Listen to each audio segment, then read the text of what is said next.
Good evening, folks. Welcome to the prestigious NASA Climate blog. They published an article a week ago about how it is impossible for the current magnetic excursion ongoing at Earth to be part of the climate story. It's aimed at not only debunking that, but the solar influence on climate and the seriousness of the magnetic excursion in general. When they say some people, I want to be clear. I'm not aware of someone else discussing the magnetic field, excursion, solar forcing, and the major biosphere risks associated. Some people. How endearing. Their proposition is simple, that the science doesn't support those ideas. Shall we see how NASA did? Let's begin where they begin, debunking hypotheses I've never heard before. I don't know of anybody saying the movement of the poles is the cause of climate change. Then, they describe a full magnetic reversal, the long Cron events, and they state that there was no evidence of associated climate change with those events. Except that's plainly false, including for the greatest extinction in Earth's history. Might need to brush up on the Quaternary, Pleistocene, and older paleomagnetic science there, but then again, this is NASA's climate blog. We then get absurd numbers meant to make the modern excursion seem tame. They say we've lost 9% of the field in 200 years. The problem is that NASA called that number 10% in the year 2000. The European Space Agency updated that number in 2010 to 15%. And in 2014, they stated that the field was still weakening, the weakening was accelerating, and that we'd gone from losing 5% per century to 5% of the field lost per decade. Not exactly the same calm, nothing burger of a story. Then, another pitfall. The now debunked idea that the strength of the modern magnetic field is some sort of comfort.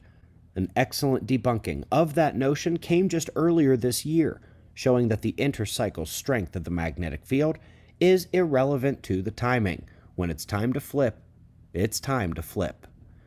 Then, we finally get to magnetic excursions specifically, and as we enter the key topic, NASA cranks up the mistakes to match the importance, starting right away. Well, no. That was not the last geomagnetic excursion. While Lachamp is the most well-known and was the first excursion discovered, there are numerous others that have been seen, and there are even smaller ones like Helena-Poli not on this list. To see this lack of science awareness in a NASA article? Ouch, but it gets worse. Main point on excursions from them is that there is no evidence of climate change during those excursions, so it wouldn't be affecting the climate now. Well, let's look back at this list. The Gothenburg event led into the Younger Dryas climate catastrophe. The Lake Mungo event lines up with the last glacial maximum and a Heinrich climate event. Mono Lake, another Heinrich event, and there's one at Lachamp as well. Not to mention that the most recent major literature on the subject specifically found climate to be the main driver of the Lachamp challenges to the biosphere. Another Heinrich event at Vostok. Toba was obviously catastrophic to the climate. Blake was a major event in the early last ice age. Once again, like the idea that Lachamp was the most recent, this notion that climate isn't tied to the excursions is lunacy and is directly contradicted by the peer-reviewed literature. But wait, it gets worse. They try to attack the physics of the idea and go completely off the rails. First, their idea that the upper currents in the atmosphere can't challenge the energy of the lower atmosphere. Not only is that energy being found to be greater by the month, basically by the publication, having long been underestimated, but who says these interactions are limited to the upper atmosphere? We're going to come back to that one in a moment, but going to go straight to number 2. These electromagnetic changes and forcings can't affect the atmosphere, they say, because the atmosphere is not made of iron. Oh boy, NASA. May I remind you that oxygen is paramagnetic and attracts to magnets. Dust is electrostatic, which is why it can stay aloft. And water vapor is absolutely electrostatic and electrophilic. Water vapor is attracted to electric current. And those currents run from the top of the sky down through every pressure cell and integrate with the crust and mantle as well. Their article ends with a complete sham paragraph, claiming the sun doesn't affect the atmosphere, only the ionosphere, and that they cannot reach down to the lower regions where weather and climate are found and fiddled with. Well, first of all, there's that global electric circuit, which does surge through the pressure cell columns during geomagnetic events and during the flux transfers of high-energy particles through the interplanetary magnetic field into the polar cusp. and there are hundreds of papers demonstrating not only forcing of the lower atmosphere, but rapid forcing. In fact, it is about 500 citations worth in our 300-page textbook. But let's forget the science they apparently don't know for a moment. I'll play devil's advocate and let them have it their way. Let's stick with the magnetic field and climate story familiar to the NASA climate blog. Something completely left out of the most recent IPCC report was the fact that half the Arctic warming, which is 1/3 of all global warming, is not due to CO2, but due to the loss of ozone at the polar region, which is 100% tied to the increased proton bombardment through that very same polar cusp, driven to higher extents now by Earth's weakening magnetic field. And let's go a step further and let them have their CO2 story. Devil's advocate sitting on my head at this point. It's still not evading the effect of Earth's magnetic excursion in terms of the mixing ratios of that CO2, which is a key factor in its global warming power, at least they say so. Perhaps the most egregious mistake is ignoring the well-studied influence of cosmic rays on the atmosphere in terms of both lightning and clouds. High-energy space particles play a significant role and take on an even greater position when the magnetic field of the planet is unable to block them as efficiently, as is the case during a magnetic excursion. Folks, this entire article was a shot at our paradigm, and it disgraces the NASA website with its outdated information, ignoring peer-reviewed science, ignoring science discovered and furthered by others at NASA, and does great disservice to the reality of the condition of our planet. At the bottom of that article, you can scroll down and find the people in charge of the blog and their publishing. You can click their names, and they are the ones who need to hear about this video and the failures of this article. And for those who want to take it a step further, it's not just climate that gets scary during a geomagnetic excursion, but the radiation too. Major megafaunal extinctions and losses of species occurred during the last geomagnetic excursions, and the field has barely begun to scratch the surface of their analyses. To those at the climate blog, maybe you do well to read my letter. It is for the entire geophysical community after all. And to answer a rhetorical question from one of your peers at Goddard, I have no idea what you were thinking with this. I'll see you in the morning for the daily update. Be safe, everyone.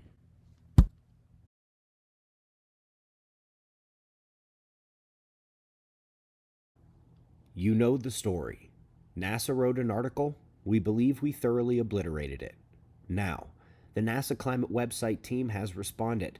This video will be a thorough deconstruction of that official NASA response.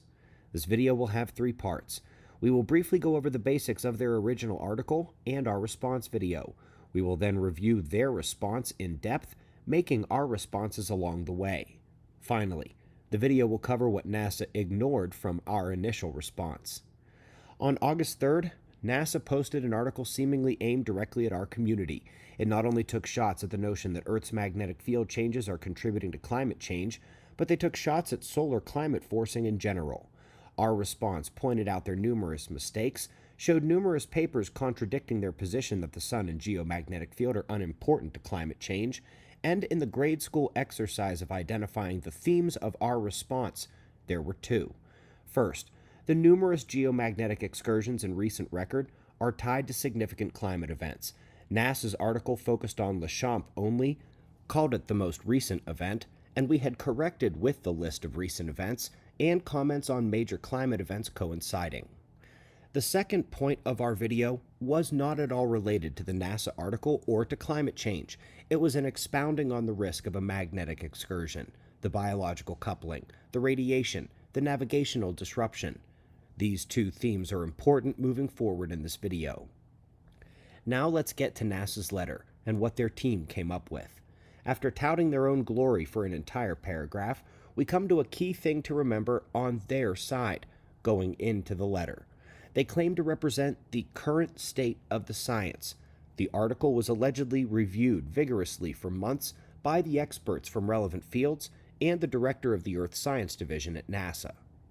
NASA's next paragraph is the grade school exercise of theme identification, and they said my main point was that the Lachamp event was a major cosmic ray event, and that caused major climate change.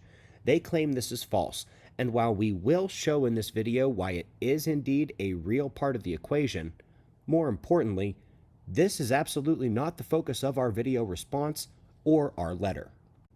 It was not just about the Lachamp event, and the geomagnetic shift is much more than just cosmic rays and climate change.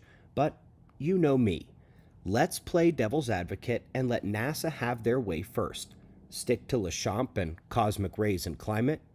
As you wish. I knew immediately what was coming when I saw the hyperfocus on condensation nuclei creation in their first substantive paragraph. It is only one piece of the cosmic ray cloud picture. But let's go ahead and see what they cite as their source for no climate effect from cosmic rays. Current state of the science indeed. 2009?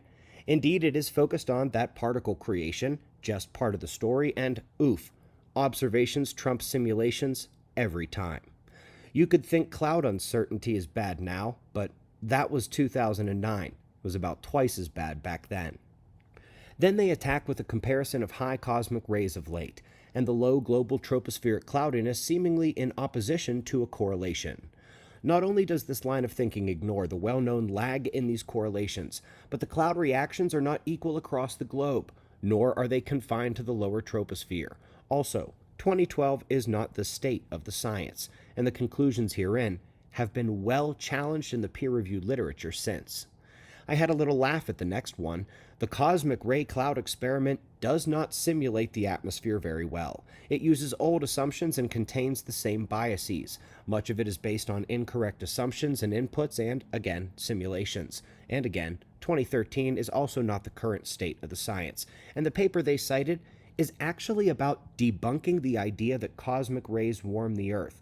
That was around about a decade ago. It's the opposite of what we say, and the paper indicates indeed what we do say. Cosmic rays would cool. Then you can tell they felt confident for some reason and ran off a ton of words on nuclei and aerosols from a paper from 2017, getting closer to the current state of the science, but still merely focused on new particle creation. And they also found a one-man army publishing in 2017, again on the condensation nuclei, and again using the cloud experiment. Yes, a couple older papers doubt the connection, but we stand by the larger volume of evidence cited in our book that not only in fact dwarfs their cherry-picked selection of doubting articles, but which grasps the full range of mechanistic action of the cosmic rays, including the increased attraction of dust and water vapor. Yes, cosmic rays create condensation nuclei, and that has some effect on the clouds. But more so they affect the dust, the water, the global electric circuit, atmospheric electricity, and are also known to affect lightning. So yes, as a larger number of papers have shown, as the more recent papers have shown, including those too recent to have been cited in our book, the current state of the science is at best for NASA disputed, but really leaning heavily towards the affirmative. Then NASA takes a step back and falsely interprets a paper to suggest there was no major global climate shift during the Lachamp event, even though in parentheses they identified that the extreme climate swings we discussed are exactly what was shown in the study. Now picture it's 100 degrees warmer in one part of the world and 100 degrees colder in another, killing literally everything in both locations. Technically they offset one another, and according to these guys at NASA, they say there would be no major climate shift. That's literally what they did right there. And folks, you won't believe what they are quoting. That citation they think says there was no major Lachamp climate event is the paper about the terrible environmental crisis that came with the Lachamp event, which specifically mentions climate changes. NASA's next move is to make it seem like the cosmic rays were oh so big and the climate changes were oh so small. In a bit of insolence by NASA here, the climate ignored it. Well, the link they give is an excellent use of isotope dating, but it does not discuss climate change. But if you do use the dating of that paper, then you run Lachamp right up to Heinrich event number 4, a major climate event on this planet. Why did they pick this paper? Then this paragraph is a total sham. They demonstrated nothing of which they claim to be true in the paragraph. They focus on cosmic rays only, still. The Lachamp event only, still. And falsely claim it was not an environmental crisis.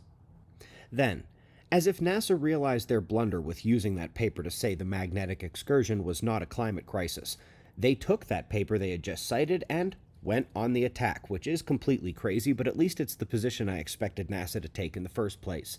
They say the paper is not supported by the evidence used, which, by the way, did show a major shift in temperatures that apparently didn't count because it was climate extremes in both directions, canceling the hot and the cold. Then they jump on the Vucin bandwagon with much stronger language than was used in Vucin's paper, and in a way that puts the utmost importance on this one analysis above the rest. Well, here's a different analysis, and it starts with the isotope fiasco. When they say you need to give about 1,000 years of leeway for error every 10,000 years back in time, it's actually being pretty generous, considering that sometimes the discrepancy can be orders of magnitude, as was the case here. We corrected NASA once already for their focus on Lechamp only, and their thinking it was the last major event. And even though we mentioned the climate and Heinrich events last time, NASA seemed to ignore it. So here, we'll show the climate events next to the excursion name. Gothenburg, Younger Dryas climate event, and what they refer to as H0, 12 to 13,000 years ago. The H1 Heinrich event was during the Helena-Pauly magnetic event, and Lake Mungo was the axis of the last glacial maximum, and H2. H4 is pretty well tied to the Mono Lake excursion, and depending on the dating method you use for Lechamp, it reaches either an earlier or later Heinrich event. Then, after focusing on only Lechamp and cosmic rays for no good reason, they begin to address the second main point of our original response video. But only sort of. They address the overall biosphere risk of the magnetic change, pointing to Timmerman, which didn't say climate change didn't occur. They said it wasn't the major cause of the extinction, and of course, we didn't say that either. We said it was the symphony of challenges working together to bring these major events in the biosphere. That was the whole point of our letter. How focusing on too narrow a range is the worst mistake of all. For example, like focusing on Lechamp and cosmic rays, like NASA did in the first half of their response. Then, NASA managed to find a handful of papers from the last few decades that didn't find major climate changes with the Lechamp event. They are still stuck on that one. And in addition to the fact that some of those studies were not looking for climate change, there are thousands of studies on the Lechamp event alone. The majority do suggest a major climate shift, and hundreds specifically identify the Lechamp event in climate-dependent data, like sedimentation rates. This one is overwhelmingly against NASA's position in their tiny handful of articles. NASA then attacks the two papers I point to as the best recent displays of the biosphere risk of magnetic excursion. Both of them were about UV radiation damage, which is why one of them says that abrupt climate change was not the primary cause of the extinctions. Again, we aren't blaming climate change, but all of the factors combined. NASA then tried to go after Chanel and Vigliotti, saying they found a chance correlation, made no claims of causality, and didn't blame the climate. This is the paper. This is the #1 geophysics journal on Earth. Chanel is the #1 guy in this field and has been for decades. They certainly did not make a chance finding. They did make claims of causality, including about the Gothenburg event, the very last excursion, and again, they focused on UV radiation as part of a larger ensemble of forcing. I don't know if NASA didn't watch my video carefully, didn't understand my letter, or didn't feel like staying on point, but they didn't. And then, get this. They list off all the sources I used in the letter, the part about risks to the biosphere other than climate change, and tried to say they were worthless in this context because they didn't discuss the Lechamp excursion or climate changes. Literally, these are the papers from my letter, not my response to their climate science. The letter was about excursions, not just Lechamp, and it was our citing the other challenges to the biosphere, ergo, not the climate ones. So what is this? The NASA climate website team experts couldn't figure out those papers had nothing to do with my argument about climate change and magnetic excursions. Up top, they continue their obsession with Lechamp and climate change on articles not meant to describe climate changes, but the other biosphere challenges. They also insulted this article in Live Science, saying it is not a peer-reviewed article. Well, first, neither are a number of NASA's judgments about the actual peer-reviewed literature in their response letter, and second, the article comes from an interview with Rune Flobergagen, who was the head of the ESA Swarm mission at the time, the one monitoring Earth's magnetic field. And just in case you still aren't questioning these folks at NASA, they saved the best for last. Not only did they hold on to their Lechamp obsession till the end, not only did they insist on mentioning climate change on articles that were in the other biosphere challenges section of our video, but they read that paper as a study of changes near the South Atlantic anomaly. I hope you can still read that through the oval I drew. Of course, that was the paper highlighting changes in the Pacific sector, recorded in Hawaii, not near the South Atlantic anomaly. This is lazy, unacceptable work by NASA. So folks, that was their entire response. That was me playing devil's advocate and letting them call the game in every way they wanted. And it was a slaughter. But no more devil's advocate. I let them have the advantage all video so far. Now it's time to play reality. And that means it's my turn. Here's what NASA didn't address in their response to me, starting with the fact that even under a carbon-dominated paradigm, the Earth's magnetic field is changing the atmospheric mixing ratios, not only offering a Joule heating forcing mechanism outside of their obsession with cosmic rays, but one that disproportionately affects the polar cusp region, which is an excellent explanation for the climate changes at the Arctic. The ozone loss there is a direct expectation of the weaker geomagnetic field, and when this accounts for half the Arctic warming, which is 1/3 of all global warming, this is a major issue I raised that NASA ignored, but so did the most recent IPCC report, so at least they are in good company. Perhaps my harshest swipe at NASA's article in my initial response was at their out-of-place, uncalled for, and scientifically ridiculous claim that the sun doesn't affect anything below the ionosphere. No impact below, blatantly ignoring hundreds of studies on that very forcing, including literally every paper involving the global electric circuit. These have forcing periods from years of lag to near instantaneous effect. The mechanisms that take longer through the Hadley cells and jet forcing are also well described. I selected the best 500 papers in this realm out of more than 2,000, and it took 300 pages to construct the paradigm, which NASA refused to address in their response. All of this was more thoroughly broken out in our video response and a full playlist we have on climate forcing, but NASA was obsessed with cosmic rays in their letter. Not a word about the solar forcing. I expected them not to address their air isn't ferrous comment, and they ignored my comments there too. What an embarrassing route to claim that electromagnetism doesn't affect the atmosphere.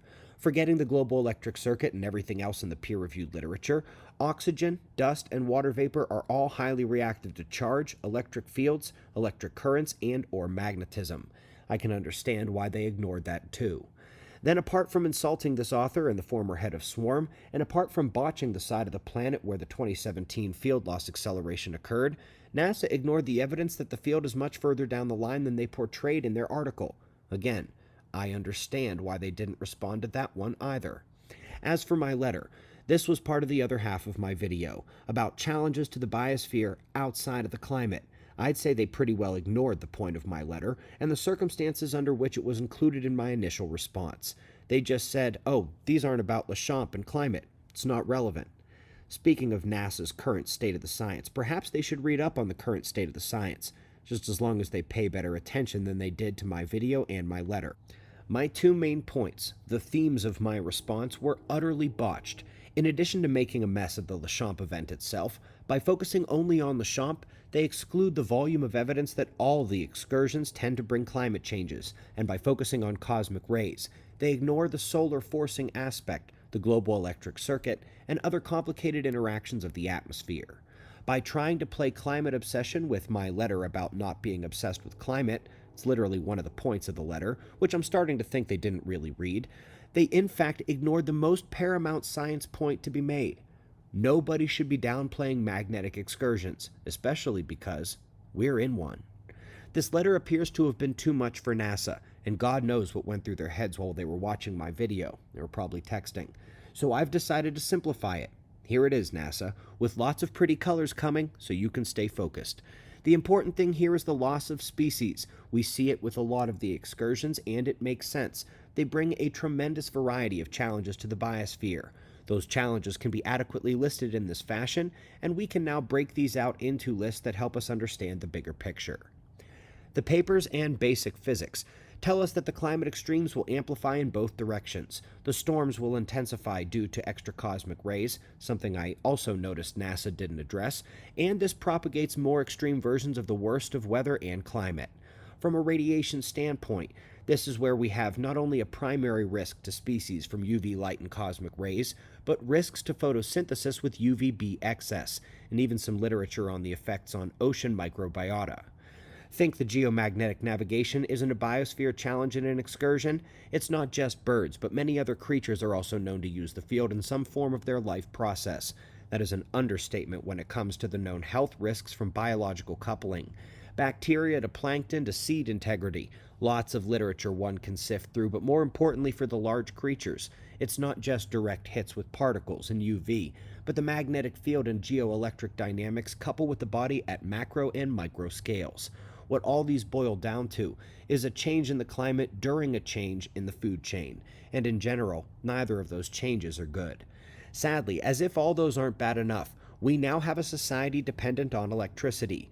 We are one good solar flare away from being tossed back centuries, and that is true before you consider Earth's weakening magnetic field protection during a magnetic excursion. So if that 2.5-page letter I wrote is too confusing, try the reading rainbow of magnetic excursion biosphere risk. As a reminder, I'm 100% against pollution, but 100% for good geophysics as well. And NASA, you're not going to get away with the sort of bad faith, unfocused, cherry-picked arguments we're accustomed to from immature social media cancel culture. You want to say anything else on this? Don't email people behind my back. Don't write some article referring to some people and their ideas. Don't be the lowest of cowards. You can come right to me. As for the rest of you, wow, thank you for sitting through that. I'll see you in the morning for the daily update. Be safe, everyone.